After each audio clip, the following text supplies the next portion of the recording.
कहते हैं ना, इश्क और मुस्क छिपाए नहीं छिपते हैं। कुछ वैसा ही हो गया चाइना के राष्ट्रपति जिनपिंग के द्वारा।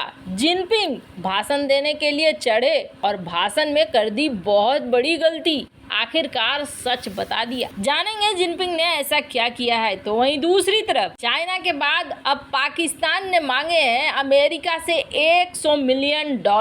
वजह जानकर हैरान रह जाएंगे। तो वहीं आखिरकार भारत ने इजराइल पर ही भरोसा दिखाया है। जानेंगे क्या कुछ चल रहा है जियोपॉलिटिक्स में। आइए जानते हैं इन खबरों को विस्तार से। कहते हैं ना, नंगा नहाएगा क्या और निचोड़ेगा क्या। अब अमेरिका ने एक बैठक की और इस बैठक में अमेरिका ने पाकिस्तान को बुलाया और बोला भैया चलो बैठक खेलते हैं। और इस बैठक में पाकिस्तान अभी एक ही राग जानता है और वो जानता है कि कटोरा फैलाओ और पैसे मांगो। पाकिस्तान ने वही काम कर दिया। पाकिस्तान ने कह दिया ठीक है, बात तो सही कह रहे हो, बढ़िया वाली बात है, लेकिन ऐसा करो हमें $100 मिलियन दे दो पहले। अरे किसी के भी नाम पर दे दो, लेकिन दे दो, इस वक्त हमें पैसे चाहिए। अब मामला क्या था तो आपको बता दे, अमेरिका बैठक करने चला था पाकिस्तान के साथ इस बात को लेकर कि टेररिज्म को, आतंकवाद को खत्म करना है और इसके लिए हमें तुम्हें मिलकर काम करना है। पाकिस्तान बोला काम कैसे करेंगे, पैसे तो हमारे पास है नहीं, $100 मिलियन दो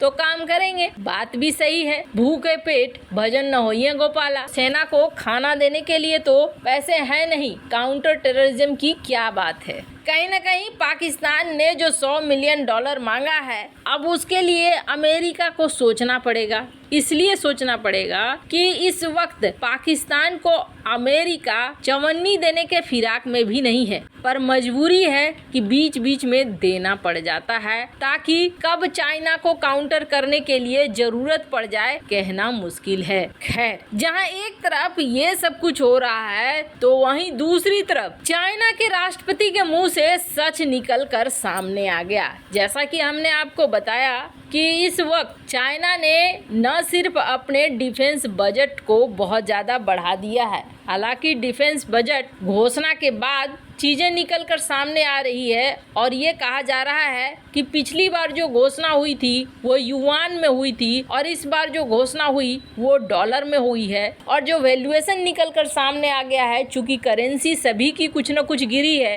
तो चाइना की भी करेंसी गिरी है। ऐसे में चाइना ने जो डिफेंस बजट बताया है वो डिफेंस बजट पिछले जैसा ही है, पिछले से कुछ कम ही है, ज़्यादा नहीं है। वहीं दूसरी तरफ चाइना के सामने एक नहीं, दो नहीं, बल्कि कई समस्याएं हैं, जैसे कि $800 बिलियन का बहुत बड़ा डिफेंस बजट लेकर आ रहा है अमेरिका। और अमेरिका तो खुल्लम खुल्ला कह रहा है कि उसके दो दुश्मन हैं, एक रूस और चाइना, यानी ये बड़ा बजट चाइना के लिए ही है। चाइना के लिए एक और बजट तैयार हो रहा है और वो है जापान ने $450 बिलियन का बजट और लक्ष्य रखा है। इसके अलावा भी कई देश हैं जो चाइना के ऊपर आक्रामक होते हुए अपना डिफेंस बजट लगातार बढ़ा रहे हैं। को भारत ने भी अपने डिफेंस बजट को बढ़ा दिया है, ये साफ तौर पर दिख रहा है। ऐसे में चाइना को अपना बजट बढ़ाने की जरूरत थी, पर फिर भी ये पिछले साल तक ही रख पाया। इसके पीछे कारण ये है कि घटते हुए जीडीपी रेट के साथ इस चीज को हासिल करना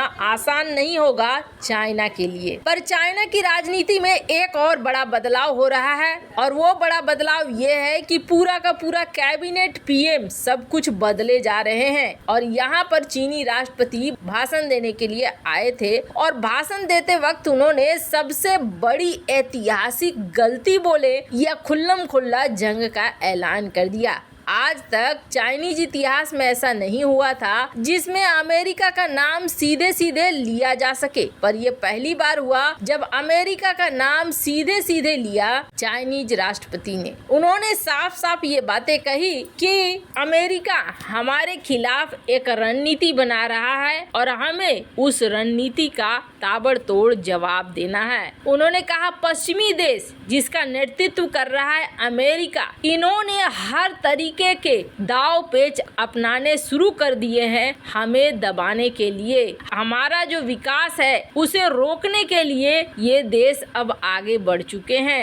ये नाम सीधे लेना और उसके बाद अमेरिका का भी नाम लेना, ये पिछले 2 कार्यकाल हो चुका है जिनपिंग का, इन्होंने कभी नहीं लिया था, पर अब सीधे सीधे ये कह रहे हैं कि हमारे खिलाफ खड़ा है अमेरिका और हर तरीके से हमें दबाने में लगा हुआ है। इन्होंने कहा कि बहुत टफ डिसीजंस लिए जा रहे हैं। बात तो सही है, अमेरिका अब साथ छोड़ता हुआ नजर आ रहा है चाइना के, ये साफ साफ दिख रहे हैं। द वॉल स्ट्रीट जर्नल का पहली बार जिनपिंग ने नाम ले लिया और जिनपिंग ने इस बात को समझा दिया कि असली खतरा जिनपिंग किसे समझ रहा है। जिनपिंग को ऐसा लग रहा है कि अमेरिका एक्शन ले सकता है और इसीलिए ये मामला और खतरनाक होता हुआ जरूर नजर आ रहा है। इसलिए खतरनाक होता हुआ नजर आ रहा है कि अब दोनों देश खुल्लम खुल्ला एक दूसरे का नाम लेने लगे हैं। अमेरिका भी पहले नाम सीधे सीधे नहीं लेता था, लेकिन अब कई मौकों पर अमेरिका खुलकर चाइना के खिलाफ बोलने लगा है और ये बहुत बड़ा कदम है। इसका सीधा मतलब है कि लड़ाई होगी और अमेरिका और चीन के बीच में होगी। दोनों की तैयारियां इसी दिशा में बढ़ रही है। आज हो कल हो, लेकिन होंगी जरूर। खैर, जहां एक तरफ ये सब कुछ चल रहा है तो वहीं दूसरी तरफ दुनिया भर के देशों में भारत किसे अपना सबसे ज्यादा नजदीकी मानता है, इसका सबसे बड़ा एग्जाम्पल देखने को मिला कि भारत इजराइल के ऊपर जितना भरोसा करता है उतना शायद ही किसी देश के ऊपर भरोसा करता हो।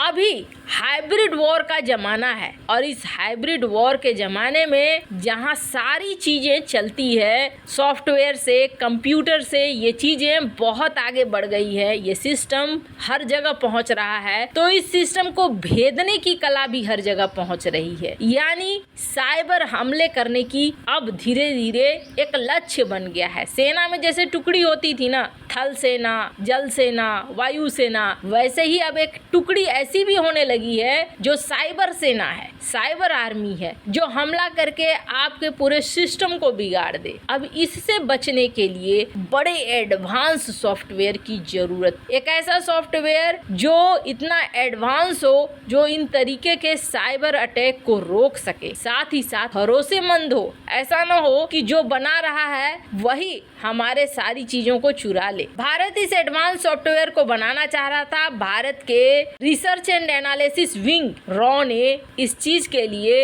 एक टेंडर भी नोटिस किया था, इशू किया था और माना जा रहा है कि ये tender cyber intelligence firm NSO group को दिया जाएगा। वैसे ये बात बता रही है कि भारत इजराइल पर जितना भरोसा करता है उतना शायद ही किसी और देश पर करता है। वैसे इन सब मामले में आपकी क्या राय है, कमेंट कर जरूर बताएं। जल्द मिलते हैं अगली वीडियो में नई खबर के साथ।